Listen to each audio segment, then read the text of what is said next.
غیر قانونی طور پر بھارت کے زیر قبضہ جموں کشمیر میں کل جماعتی حریت کانفرنس نے کل بروز جمعہ تجدید عہد کے لیے بزرگ حریت رہنما سعید علی گیلانی کی قبر کی طرف مارچ کی کال دے دی ہے۔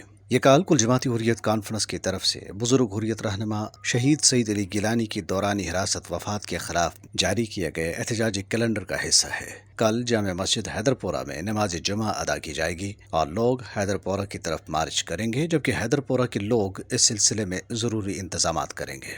کل جماعتی حریت کانفرنس کے ترجمان نے سری نگر سے جاری ایک بیان میں کشمیری عوام سے اپیل کی ہے کہ وہ کل سعید علی گیلانی کو خراج عقیدت پیش کرنے کے لیے بڑی تعداد میں حیدر پورہ میں اکٹھے ہوں۔ بھارتی غاصبین نے نہ صرف ایک بزرگ اور مقبوضہ سرزمین کے سب سے مقبول قائد کا حراستی قتل کیا، بلکہ ان کی میت بھی ان کے اہل خانہ سے چھین کر رات کی تاریکی میں دفنا دی۔ یہ بہت بڑا ظلم ہے، انسانیت کا قتل ہے، یہ پوری ایک قوم کی توہین ہے، ایک زندہ، بیدار اور باشعور قوم کی توہین۔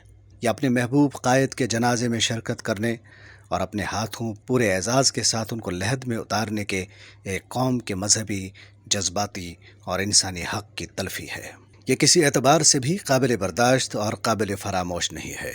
اپنے وقار، اپنے تشخص اور اپنی آزادی کے لیے 73 برسوں سے بیش بہا قربانیاں دینے والی یہ قوم بھلا کیسے یہ سب برداشت کر سکتی ہے؟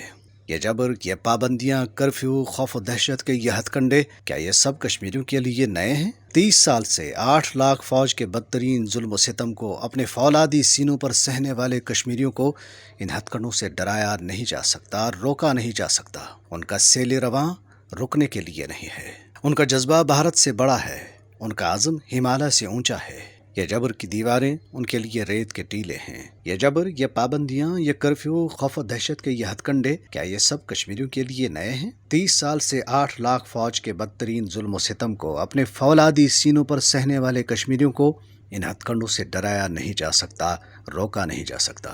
ان کا سیل رواں رکنے کے لیے نہیں ہے۔ دہائیوں کی تاریخ ان کے ناقابل شکست ہونے کی گواہ ہے۔ وہ اپنے اس قائد کی مظلومانہ موت کو برداشت نہیں کریں گے جس نے ان کو جبر کے آگے انکار اور مزاحمت کے آداب سکھائے ہیں۔ یہ اس سعید علی گیلانی کے پیروکار ہیں جو ضعیف و نحیف اور قیدی ہو کر بھی بھارتی غاصبین کے لیے خوف کی علامت تھے، اور موت کے بعد بھی جن کی میت سے وہ کانپ اٹھے۔ وہ جبر کی یہ دیواریں جو در حقیقت اس غاصب کی کمزوری اور بزدلی کی علامت ہیں کو توڑ دیں گے اور ثابت کریں گے کہ انہیں گیلانی صاحب اور ان کے نسب العین سے اٹوٹ وابستگی ہے۔